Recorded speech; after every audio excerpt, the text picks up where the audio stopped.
Alors maintenant, on va parler des indépendants. Alors, d'après vous, quelles seraient les mesures phares à encourager qui permettraient à des jeunes entrepreneurs de se lancer dans la poursuite de leurs projets sans crainte de voir leurs idées potentielles et perdues dans la difficulté du monde du travail actuel?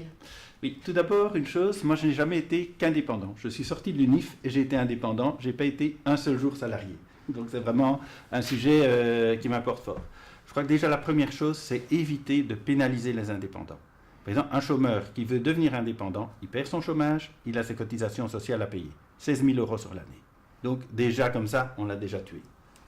Je crois que deuxième chose, ce qui tue aussi, c'est les cotisations sociales. Je crois qu'il faut supprimer les cotisations sociales.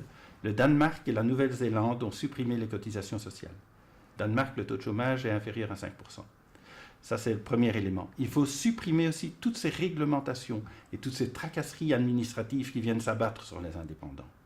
Quand vous êtes indépendant ou PME, vous avez des contrôles fiscaux, vous avez des contrôles sociaux, vous avez des législations qui sont d'une rigidité telle qu'elles sont totalement inapplicables, ce qui veut dire que vous êtes en permanence avec un risque d'avoir des problèmes.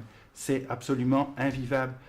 Faisons confiance à nos indépendants, arrêtons ces réglementations qui sont hyper lourdes, qui sont hyper coercitives à ce niveau-là, et donnons du dynamisme.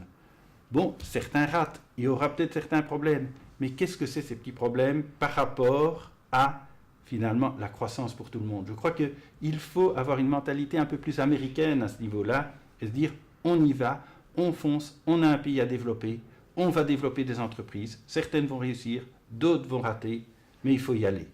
Et c'est vraiment comme ça qu'il faut y aller, à l'américaine. L'échec, la faillite ne doit pas être vue comme un échec. Il faut faire comme aux États-Unis. Quand vous regardez, le patron de Facebook, par exemple, il a fait X faillites. Bill Gates aussi.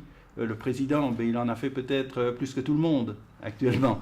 Ce n'est vraiment pas un problème. Et je crois qu'il faut vraiment la libérer et dire allons-y et pardonner les erreurs surtout.